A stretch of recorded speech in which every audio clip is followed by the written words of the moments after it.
биздин Кыргызстандын патриот жигиттери ошол Баткенде азыркы учурда аябай оор акыбалда жүргөн биздин мырзаларыбыздын суранышы боюнча аларга өтө азыр сигарет жетишпей атыптыр, элементарный жөнөкөй суулар, бронежилеттер, ошондой эле башка дагы моундай керектүү нерселер жетишпей атыптыр. Бир гана продукт эмес, жана төшөк нерселер эмес, моундай керектүү нерселерди алышыптыр. Бул жак боюнча айтып берсеңиз, эмнелерди алдыңыздар, канча штуктан алдыңыздар? Assalamu alaikum, hurmatly Kırgız elim. Биздин кайрылуу жасап кетет турган нерсебиз азыр необходимость болгон военныйлерге, ошол жакта кызмат кылып аткан күч куралындагы кызматкерлерге необходимый нерселерди биз алар менен биргеликте байланышып, аларга керектүү жабдыктарды алдык. Былтыр дагы биз барып бергенбиз. Анан өзүбүздүн биздин WhatsApp'та группабыз бар, патриоттор деген группабыз бар. Ал группада ушу 3 областтан топтолгон кыргыздын мыкты жигиттери бар. Ошо группадан өзүбүз акылдашып, кеңешип, күч куралды ошо аскерлер менен кеңешип, ошолорго керектүү нерселерин былтыр да алып барып келгенбиз, азыр дагы алып жатабыз. Аларга азыр необходимый керек нерселер, но мен азыр айтып кетет эле, булар коллиматор болот, ночной, снайперский винтовкага жанагындай прицелдар, булар батарейка менен иштейт. Азыр необходимый нерселер ушулар керек. Түнү көрүнө турган өздөрүнүн прицелдер менен батарейка салган демелат.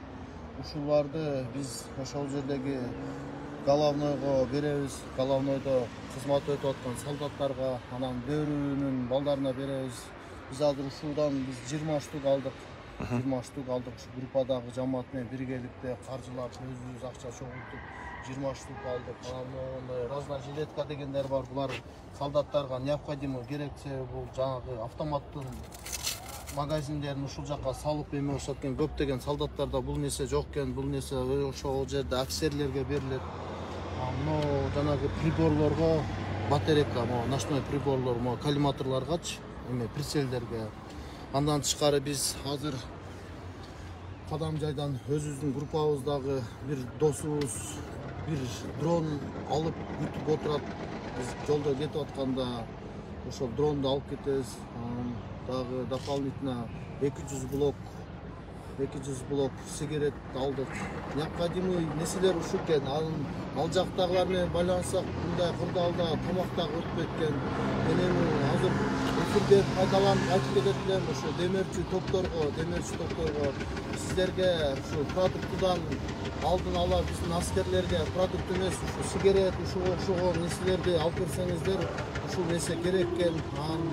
Дрондун өтө пайдасы дагы көп экен. Себеби дронду ал жактан тажиктердин аскерлери дрон учуруп туруп биздин позицияларды көрүп, ошол жакка минометный выстрелдер кылып, ошого көптөгөн биздин жанагы аскерлерге зыян тартып келет экен. Дагы учурдан бир нерсени пайдаланып кетет элем. Кээ бирки жеке ишкер бизнесмендерге кайрылып кетет элем. Көптөгөндөрдүн көбүндө гостиницалары бар, көбүндө чайкана, кафелер бар. Ошолорго кайрылып кетет элем. Ошол жатаканаларын Баткен элине, жабыркаткан элине бул жака келгендерге ошол гостиницаларын камсыз кылып беришти. Суранабыз, сиздерден суранабыз. Ошол гостиницаларыңарга ошо жабыркаткан элдерди жаткызып, анан кафелер кол кабыш кылгыла деп атасыз. Кол кабыш кылып, кафелердин ээлерине ошолорго тамак менен камсыз кылып берсеңер жакшы болот эле. Андан тышкары ушу биздин жамааттан келген бир топ мыкты жигиттерибиз бар. Ошолордун ар биринен бирден сөз алып кетсеңиздер жакшы болот. Assalamu alaikum. Кыргыз элим, мен Руслан Бакаевдин сөзүнө бир аз кошулуп кетейин. Азыр дрон деп атпайбы? Аларда дрон көп экен. Дрон менен көтөрүп, биздин Кыргызстандын позициясын билип алып туруп, уруп кетип калып атышат. Биздин солдаттарда дрон жок. Жок учурлар болуп калат экен, Жок учурлар болуп калат. Ошондуктан ушу байларга Руслан Бакаев айткандай, ушундай дрондорду көбүрөөк жеткирип берсеңер. Спецтехника катары, ошол өткөрүп берсе ошолорго, чегара кызматкерлерине. Рашид, демек мен сиздин оюңузду түшүндүм.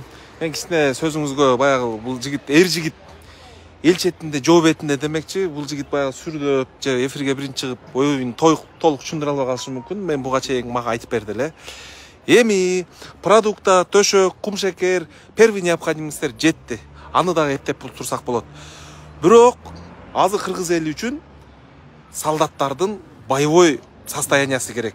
Аларга эмне керек? Аларга керектүү баягы WhatsApp аркылуу өзүңөрдүн таанышыңар аркылуу сураштырсаңар, мына түнкү көрүүчү спецтехникалар, жана мына жанагы октарларды көтөрүп жүргөнгө жилеттер болсо жакшы болот эле дегенде, сиздер дагы мондой макарондорду мешоктоп көтөрүп келбей, новый уровень жардам берүү, как үлгү катары жол ачып атыпсыздар. Бул сөздү мен эмнеге баса айтып кетип атам? Көптөгөн мына Бишкекте деле ар жакта жүргөн капчуктуу патриот агайларыбыз чалып продукт алып берейин десе мал бүтүптүр, бул бүтүптүр дегенде мына жаңы уровень ачып берип атасыңар. Себеби бул жигиттер жанагы эр жигиттин кадырын тууган билбейт, жат билет дегендей, басма айылдын батканын ээси билбейт, ат билет дегендей, бул жигиттер мына көрүнүп турат. Бир убактарда ушундай войскаларда служба кылган жигиттердей көрүнөт мен үчүн. Алар үчүн биринчи ушул аябай керектүү нерсе экенин деп айткан үчүн баягы бири-бирин түшүнүп, мына бул бааларын эми айтсам айтам, болбосо өтө кымбат. Мына бир эле уштугу, Рашид мен билгенден 20 000, 3,5 000, мына 5,5 000 мен билгенден. Мына жерде 3 000ден, мына жерде 20дан ашык пачка турат. Азыр мына жилетиңерди азыр текшерип дагы көрөбүз. Азыр мына жерде биздин байбой кыздарга кийгизип дагы көрөбүз азыр. Мен инилерим бар тияктачы. Айтып атышпайбы, разгрузкалардагы эскирген деп. Алеги фляжка мерге окторду салбайбы?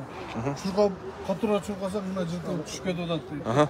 Кана кийип көрүңүзчү бир өзүңүз бир жаммас. Анан келиңиз. Гүлжан. Мына Гүлжандай дагы бирок дерски солдаттар бар. Бир здоровыйыңар кирип көргүлө, бир мына Гүлжан өзүңүз кийип, бул журналист адам да. Өзү текшерип көрсүн. Мына батыр көрүнүп калат экенсиз. Мына ар бир чөнтөгүн автоматтардын огу, эменин огу, фляжка. Салганы автомат. Автоматтын огу да караң. Магазинде түшөт мына. 4 бешик, бешик. Всё, молодцы жигиттер. Бул жерге темир салып алсаң болот да, чтобы төшкө оп тийбесин. Так бронежилет катарычы. Мына аркасы жыгыл эме экен, баягы эмелер делет да, жана темирлер да. Темирлерди кийгизет, чтобы бронежилет так. Эми азыр мен силерге бир суроо пайда болуп атат да. Ушундай нерселерди силер ачык айкын эле магазинден эле сатып ала бердиңерби, же заказ кылдыңарбы? Сатып алса болобу экен өзү спецтехникаларды. Кимиңиздер жооп бересиздер? Келиңиз, сиз дагы ушул. Буну базардан эле алдык обычный. Базардан эле. Молодцы. Эмнеге мен бул суроону берип атам? Эмнеге бул суроону мен дагы алып берейин дедим эле, бирок таппай калышым мүмкүн дебей, өзүңүздөр барып эле мына базардан алып, анан мондой ушул ишенип президент койгон обл администрациянын мына замы, өкүлчүлүгү, мен билген ушул агайыбыз ушу жерде бир 3 суткадан бери жүрөт. Ушулар менен кеңеш алып, кайсы частьтарда жетпей атат деп, муну чуркап барып эле өзүңөр багажга салып алып эле баткенди карап уруп кетип барсаңар, жолдон кармалып силер кимсиңер дедирбей, булардан справка алып, мына бизден эмеден өттү, алдыбыздан өттү дедиртип, мына биргеликте иш алып барып атканын мен мына жерде эфир аркылуу чагылдып бергим келди. Бул кызга эми текшерип көрүңүзчү, мына ночной видеонесин кайсы прицелде. Мына бир көзүңүздү такып көрөлүчү мына. Бул сулуу кыздарга любой нерсе жарашат. Эми батарейка салып алыш керек да. Бул азыр батарейка, батарейка. Мунаны салгандан кийин гана иштейт. Анда мейли, анда аштырбай эле. Жөн көзүнө салып көрсөтүлөт. Бар экен го. 5 түрү бар да бунун. О, жашыл жаната. Ортодо жанта менен жашыл. Азыр батарейка салса дагы жакшыраак иштейт да. Батарейка салса дагы жанат да булар. Что? Мунусу. Каныңызчы? Каяктан? Нуланна иши кылса биз түшүндүк. Гүлжан кыз, батыр кыз болуп калдыңызбы? Кандай дейсиз? Мына биздин солдаттарга кандай жардам болгудай? Денеңиз менен сезип көрүп атасызбы? Аябай чоң жардам берет деген үмүттөбүз. Анткени өзүңүздөр көрүп тургандай эле бардык керектүү нерселер бар экен. Ошол кулялар салганы, Алло. бардыгы. Бул жерде кичинерсе болот экен, чоңойтса болот экен. Кыскасынан баары ал жакта жакшы жардам берет деген ойдобуз. Жигиттер, силер өзүңүздөрдүн алыңар жетишинче мына оңой эмес. Бул кичинекей нерсе 3,5 миң сом. 3,5 миңге могу жерге бир 10 мешок дронубуз бар да. 10 мешок ундап келип алып көтөрүп жөнөсөңөр деле болот. Бирок сиздер жаңы үлгү новый уровеньде байланышып атам. Дагы биздин группада мондай 3 коллиматор алып атышат экен. Азыр дагы ошону дагы алып кетишет. эми буну мактанып атат, анан дебегиңиздер, бул жаңы үлгү. Колуңуздардан келсе мындан да. Бериңиздер деген. Биз группаларга, досторго Казакстан, Россияга чейин жибердик. Акчаны салыңыздар. Ушундай кылып жиберели. Туура. Бул өтө туура көрүнүш. Бул нерсени биз эфирде кааласаңар жанагы көрө албастар, мактанып атат дей бергиле, бирок элиме жетсе болду. Колуңуздардан келсе, эми жанагы төшөк көтөрбөй, продукт эмес, эми ушул нерсе көтөрөлү. Себеби бул адамдарга күч кубат алып келет. Солдаттарыбызды канча өмүрүн сактап калышы мүмкүн бул нерселер. Канчалаган өмүрүн сактап калышы мүмкүн. Себеби дрон алып кетти азыр. Дронду беребиз, позициясын көрсөтүнү, жылганы, түнү каерде жүрөт, ночной видео. Оларда бар, буларда жок. Ушулар кыргыз армиясына жардам берет. Зам губернаторду бияка жетелеп келесизби? Бас десең катуу тиет агачы. Анан дагы бир нерсе айтып коеюн дедим эле. Азыр шаарды айланып жүрөбүз. Сизди кечиресиз, баягы чакырганга туура келди. Айланып жүрөбүз көчөдө. Балдар бильярд ойноп жүрүшөт. Баягындай мен суроону бул жака сөздү бияка алып эфирде алып өтө берейин. Данияр мырза, өзүңүз мына көрүп турасыз, бул жигиттердин эмеси. Деги эле өзү ушул жаңы жакшы жөрөлгө башталгандай турабы? Сиздин оюңузду эми сиз как-никак президенттин өкүлүнүн орун басарысыз. Ошо сиздин көз карашыңызда бул чагылдырып коелу, ато бир спортсмен балдар чогулуп алып эле бир жерден спецтехника алып эле Баткенди карап кетип атат эмес. Мына сиздин алдыңыздан дагы өтүп атат деген сөз да. Эми спецтехниканы азыр тиги бардык эле жерден сатып алууга, ар бир жаран сатып алганга уруксат. Бул техника эмес, курал жарак эмес. Эң негизгиси курал жарак жок бул жерде. Спецтехниканы алганга закон мыйзам түрүндө уруксат берет. Анан азыр булардан баягы башында биринчи күнү көбүн эсе мисалы un, картошка, продукты кетти да. Андан кийин жетишпей жаткан нерселерге заявка берип атат. Азыр мисалы аймактар эмне жетишпей атат. Анан ошо жетишпей аткандарды суранып атабыз биз элден, ишкерлерден, ошо жетишпегенди алып келип бергиле деп. Демек, мына жигиттердин кылган жөрөлгөсү бул үлгү катар туура нерсени башташат. Башка ишкерлерге дагы ушул нерсе үлгү болуш керек. Эгерде колубузда тыйыныбыз бар, мүмкүнчүлүгүбүз бар деген адамдар эмне аларын билбей жатса, келип мына бизде бу жерде областтык штаб түзүлгөн го, Бакыт Эргеш Төрөбаев башында турат. Ошол жерге келип айтышса, биз кайсы керектүү нерселер бүгүн элге эмне керек болуп атса ошону беребиз. Мүмкүнчүлүктөр болсо ошону алып беришсе жакшы болот. Рахмат Данияр мырза, эми мен эфирге бир өзүм эки сөзүм кошуп коеюн. Кыргызда бир жакшы бир сөз бар эмеспи? Кичинекей така аттын туягын сактайт деп, аттын туягы күчтүү болсо, күлүк узак жерге алып барат. Туяк тулпарды сактайт.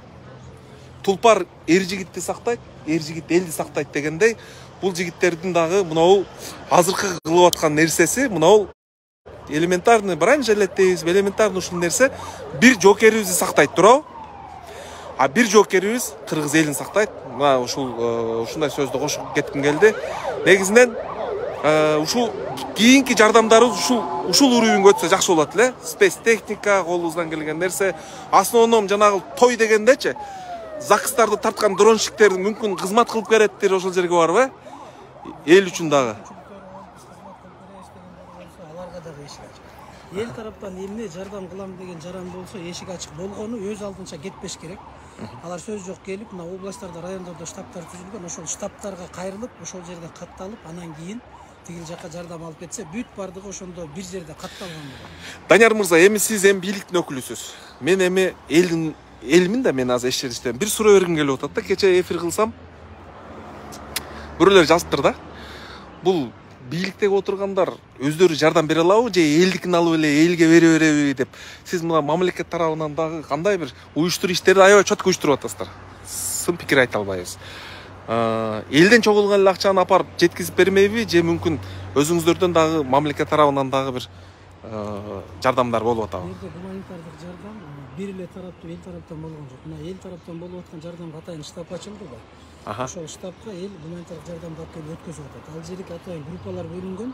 Канча каражат акча алып келип, канча акча каражатын алып келип атат, канча продукты, канча кийим кече, канча төшөнчү. Мына бүгүнкү ушул саатка алганда биз азыр 1.133.155 сом элдин демилгеси менен чогулган акчаны банкка, РСК банк аркылуу ошол атайын түзүлгөн. Демек болуп атат мамлекеттен дагы. Мамлекет тарабынан дагы полный мына кетип аткан жүктөрдү ташып аткан машиналардын жуучу майлары. Болду, кыска эле. Дагы продуктылар кетип атат. Все, мен бул сөздү сиздин оозуңуздан угуп алайын дегеним. Кече ушундай бир комментарий жазган экен, жооп бере албай калдым эле. Демек, урматтуу эл, мамлекет дагы колунан келишинче жардам берип атат. Эл дагы бул жерде кече бирөө жазган көз караш менен мындай болуп калды. Мамлекет эчтеке кылбай эле, элден чогулган продуктаны алып эле ташып жөнөтүп атат деп. Мына ушул жерде аябай соң чечип алдык. Жакшы болду. Сизге келип бергениңизге чоң рахмат. Сиз себеби расмий өкүлсүз да. Сиздин оозуңуздан чыккан сөз бул расмий болуп айтылат. Рахмат сизге. Демек, мына эфирибизди биз жыйынтыктай алсак да эле боло берет. Мына кичинекей нерсени салып эле кайра тарта бергиле деп атат дебеңиздер. Кайрылуу кылышат экен. Биз азыр бул жака келип, Данияр байке менен өзү менен да кеңешип, тияка губернатор менен кеңештик, ошо Бакыт мырза менен кеңешип, вице-премьер-министр Төрөбаев Бакыт Эргешевич. Төрөбаев Бакыт Эргешевич менен кеңешип, булар дагы бизге азыр ошо жолго кетип аткан жанагы чыгымдарды карап берип атышат, сопровождениясын. Анан кийин бул биринчи жолу биз барбайбыз, бул акыркысы эмес. Буюрса биз эртеңки бүрсү күнү дагы ушундай нерселерибизди биз активдүү улантабыз. Мен буга чейин эфирден пайдаланып айтып кетейин, биз Данияр байке менен илгертен мамилебиз бар. Бул байкебиз менен биз постоянно кеңешебиз, сүйлөшөбүз. Анан ошол. Все, болду. Мейли, рахмат сиздерге. Бир эле нерсе айта беребиз, Алла разы болсун. Башка эч нерсе дей албайбыз. Рахмат чоң. Рахмат. Элдин атынан жакшы жардам берип